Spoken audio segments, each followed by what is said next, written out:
Okay, magandang hapon po, magandang Saturday, September 9. Alam niyo mga kababayan, kakapanood ko pa lang po a few minutes ago doon sa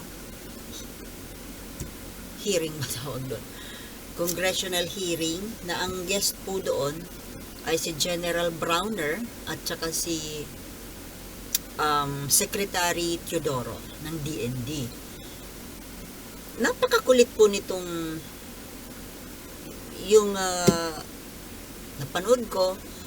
Ang taya po doon ay si yung batang Congressman Raul Manuel ng Makabayan Black, Kabataan. Makabayan sila, Black.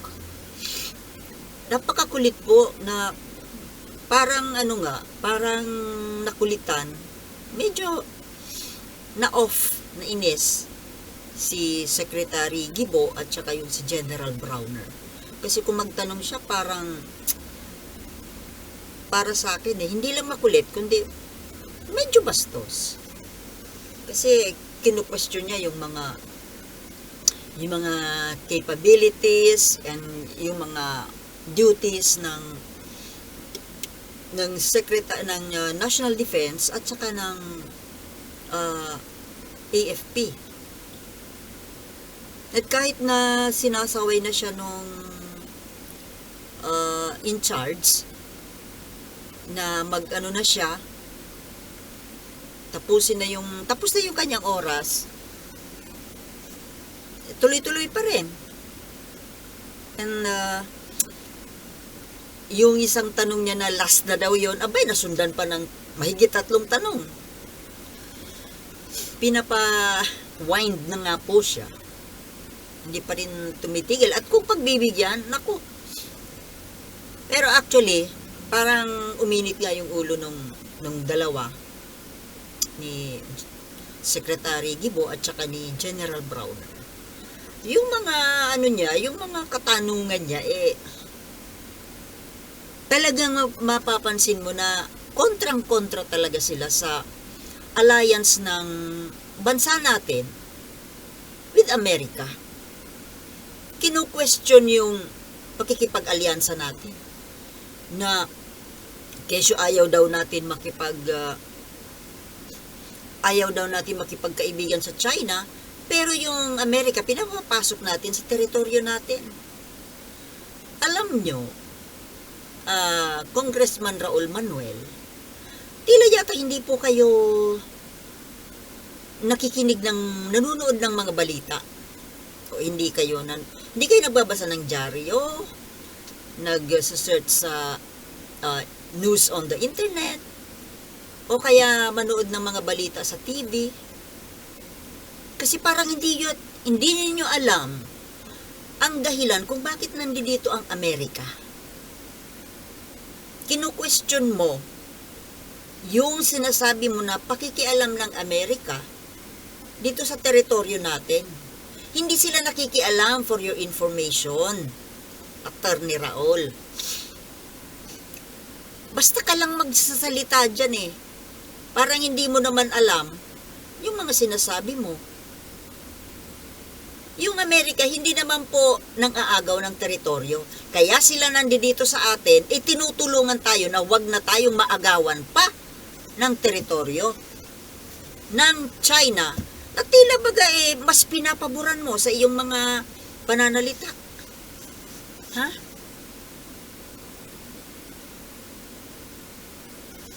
Well, no wonder. Kasi mas kayo sa komunista, di ba? Mas leaning kayo sa komunista. Kaya parang pabor kayo sa China.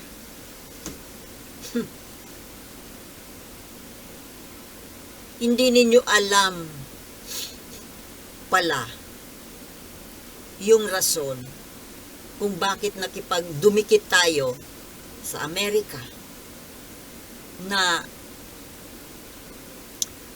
dahil nga sa nilulusob na tayo ng China. Anong gusto mo? Huwag lang makipag-alyansa sa Amerika. Ano naman ang kakayahan natin? Anong kakayahan natin na labanan ang China. Ngayon nga pagwa-water cannon nga lang, paiwas-iwas lang ang ginagawa natin. Hindi natin kayang labanan. Dapat sana wino-water cannon tayo. Dapat labanan din natin, sagutin natin ang water cannon din na mas malakas. Or should I say, whatever cannon, mas malakas sa tubig. Lightning cannon kaya? Meron ba tayo nun?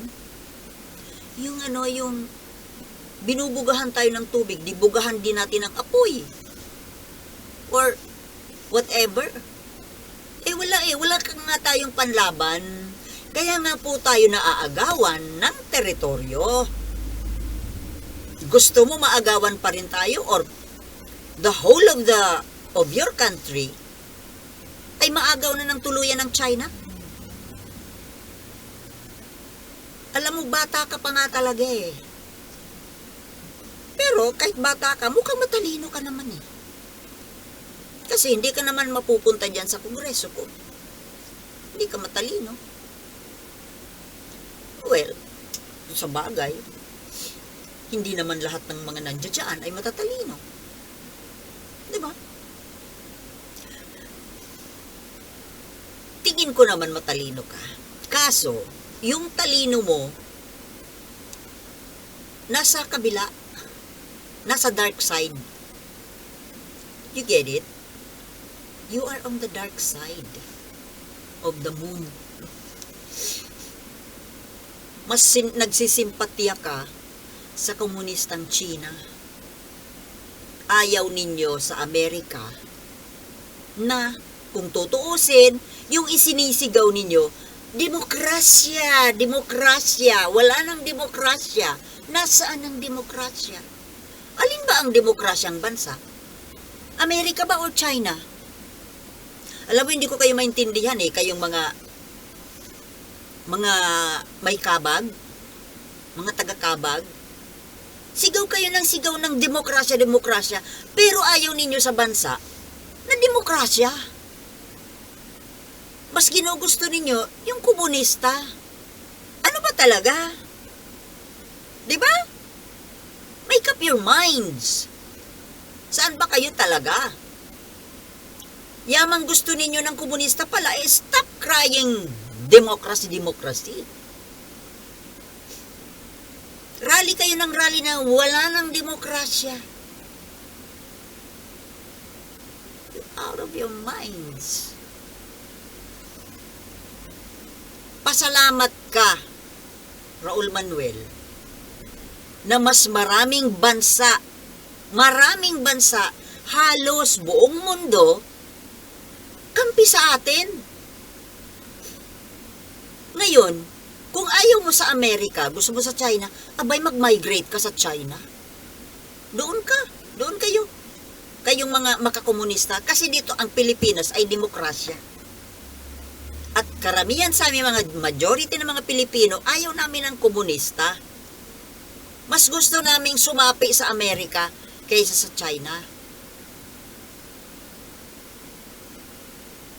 And the reason is obvious. No need to tell you. Nakapag-aral ka naman di ba? Pwede ba? Ayusin mo naman ang utak mo, Raul Manuel. Kayo ng mga kasamahan mo. Kontrang-kontra kayo sa Amerika Anong gusto ninyo? Sakupin tayo ng China? Ano sa akala ninyo pag nasakop tayo ng China? Magkakapag salita ka pa kagaya ng ginagawa mo ngayon?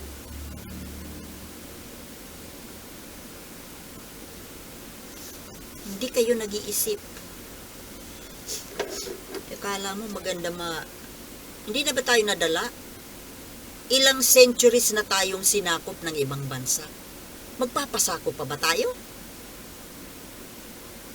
Mag-isip-isip ka, Raul Manuel.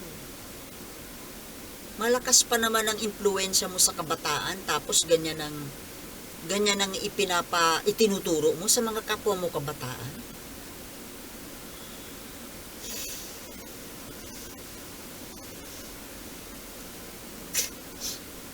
Tapos questionin mo pa kinwestiyon mo pa kay General Browner yung mandatory ROTC. Bakit? Anong gusto mo? Hindi maging handa ang mga kabataan? Kasi according to you, gagawin daw na reservist ang mga kabataan. Sino ang magre-reservist? Yung mga senior?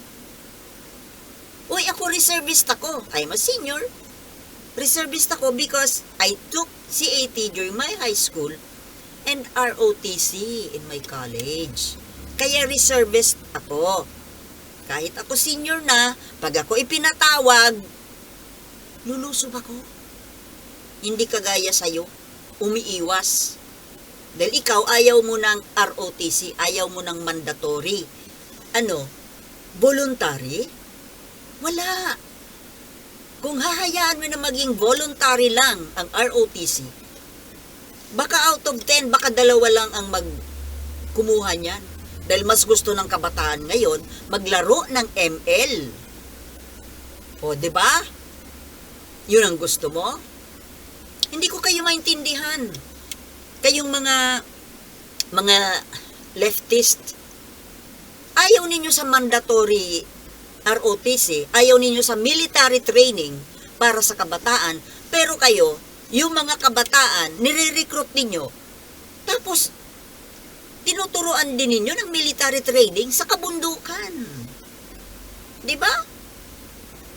Ang sabihin nyo, ayaw ninyo lang na i-train ng gobyerno ang kabataan para magsilbi sa gobyerno.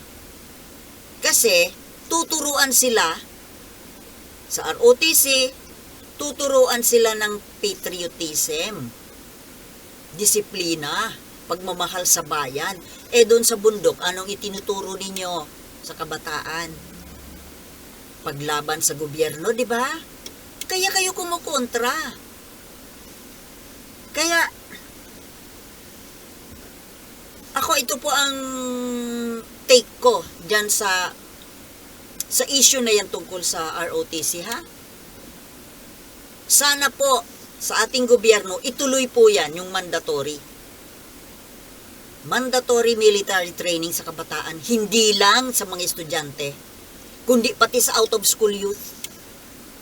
Maraming out of school. Bakit? Yung mga nag-aaral lang ba ang magsasuffer pag nagkagera? Lahat, di ba? Kaya sa totoo lang, dapat wag lang mga estudyante yung mga pumapasok sa schools. Dapat mga out of schools din. Kahit nga mga di pamilyado na eh. Ano ba naman yung isang araw sa loob ng isang linggo or even once a month na military training? Dapat matuto rin. Lalo na po yung mga hindi nakapag-aral dahil noong a few decades ago, hindi po uso yung pagpapaaral ng mga anak. So yung mga hindi po nakatikim ng high school, hindi nakatikim ng CAT, kailangan po mag-undergo din ng training. Kung ako lang masusunod, lahat yan. Kay babae, kay lalaki, kailangan turuan ng self-defense. Hindi lang po depensa sa bayan, kundi depensa sa komunidad, depensa sa pamilya, depensa sa sarili. Yang military training. Naintindihan mo po, Congressman Manuel. Hanggang dito na lang muna po mga kababayan at sana po naintindihan po yung pinag-usapan natin. Maraming salamat po sa panunood at abangan nyo po ang mga susunod nating videos. Peace.